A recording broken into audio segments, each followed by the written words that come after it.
Here in studio at Yahoo Finance, we've got Richard Gelfond, the CEO of IMAX. Richard, great to see you. You see the news come across. What was your immediate reaction? What went through your mind? My immediate reaction was ecstasy. I was actually at a benefit, and I started high-fiving random people, and they thought I had too much to drink. But then I explained the reason was, joy that finally that cloud lifted up. I think it could have been settled sooner. I think, as in these things always, people get really dug in, and as you know, the ideal settlement is no one is completely happy, but they're always afraid to make that leap.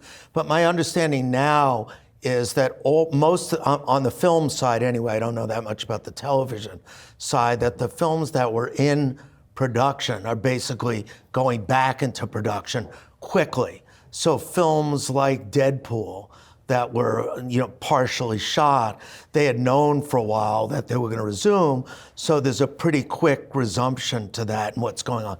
And other things like reshoots are happening quickly. I think films that are not yet in production, it's a little bit more complicated because you have stars who have different commitments for different periods of time, and you've got to juggle things. But I think the 24 slate is going to be fine, and I think the 25 slate is going to be phenomenal from what I know already.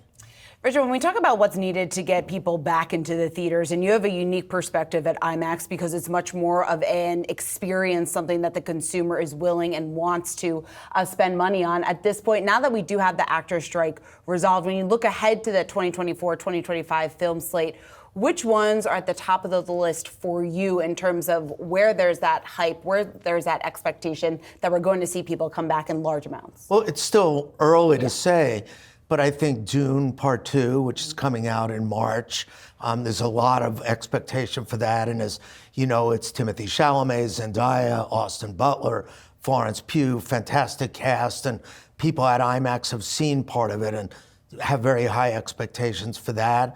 I think you've got to say the Joker later in the year is going to be fantastic. And as you know, that's with Lady Gaga and Joaquin Phoenix. And then Deadpool coming out during the year, certainly high expectations. And then later in the year, the prequel to Lion King. And when you look ahead to 25, you got the new Superman DC reboot coming out. You have Formula One with Brad Pitt coming out then.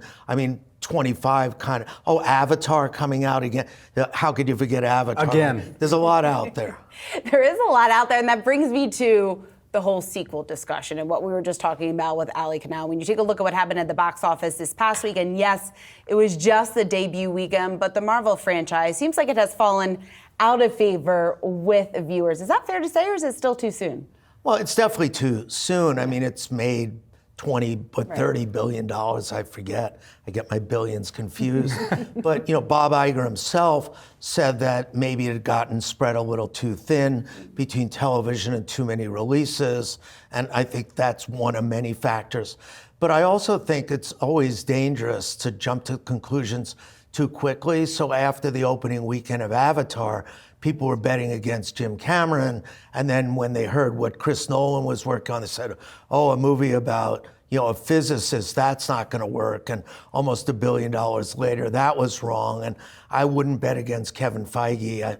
My money's on him. Yeah. You mentioned some of the films coming out, whether it's a prequel, and I would love to know more about Mufasa himself. I need a prequel to The Lion King. Not enough of us got to see enough of Mufasa, R.I.P. Mufasa. But he was cute. He was cute. Simba, Mufasa, the whole family, Scar, he doesn't need to show up at Thanksgiving. All that said, though, what are the titles that are going to drive more sign-ons for IMAX when you're thinking about licensing that technology, bringing the experience to new theaters? Those theater operators also have to consider what are the titles that are going to be best displayed on IMAX, and do we have enough of them to justify this? Well, as we reported 2 weeks ago, we had the second best quarter in our history in Q3.